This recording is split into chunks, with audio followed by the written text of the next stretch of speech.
Hi, in today's video, we'll have a look at how to test a hypothesis when running a simple linear regression. So we always start with the regression model. And in this case, we'll have that yi is equal to alpha plus beta times xi plus ui, where ui is the error term. Now, we often want to test hypotheses regarding the values of the parameter alpha and beta. And actually, most of the time, it will be the parameter beta that will interest us because we want to know whether there's a relationship between the variable x and the variable y. So one test that is very common is to investigate whether beta is equal to 0 or not. Because if beta is equal to 0, then it might mean that x does not have any influence on y. And if it's different from 0, then it might be some type of evidence that actually x has an effect on y. So in our particular example, we may want to test the hypothesis that beta is equal to 1.6. Okay, so here it's purely arbitrary. Let's say that there's some previous literature saying that the true parameter should be equal to 1.6.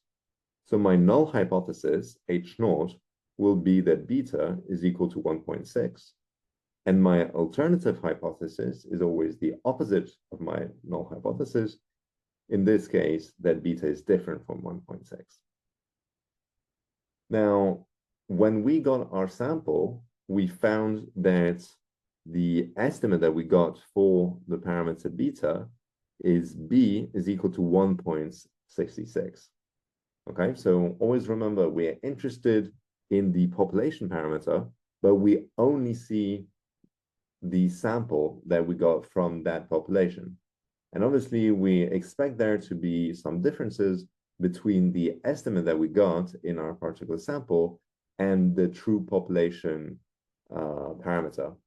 And now the question that we have is that 1.66 sufficiently far from 1.6 to say that actually we have some good evidence to say that the true parameter beta is not 1.6. So in order to do that, we'll need to calculate what we call the t-statistic.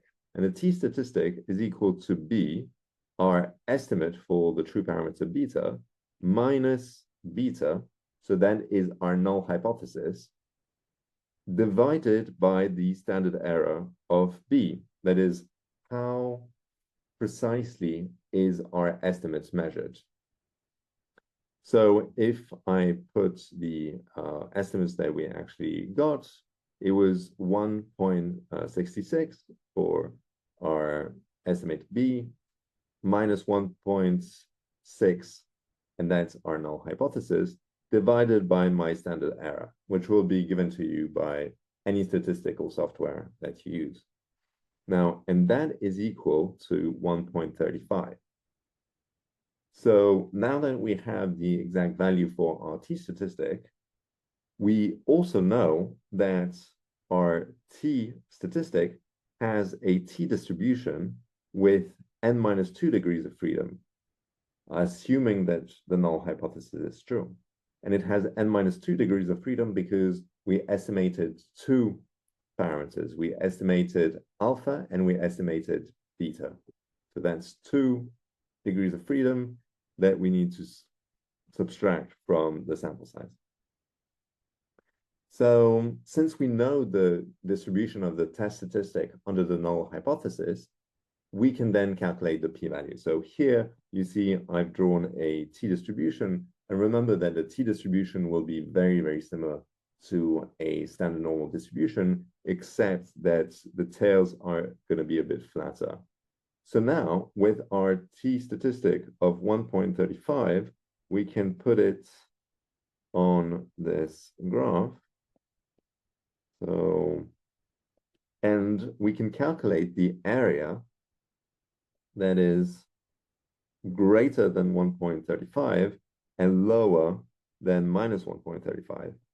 Okay, and that area will give us the p-value, the probability that we would get an estimate that is more extreme than the one that we found.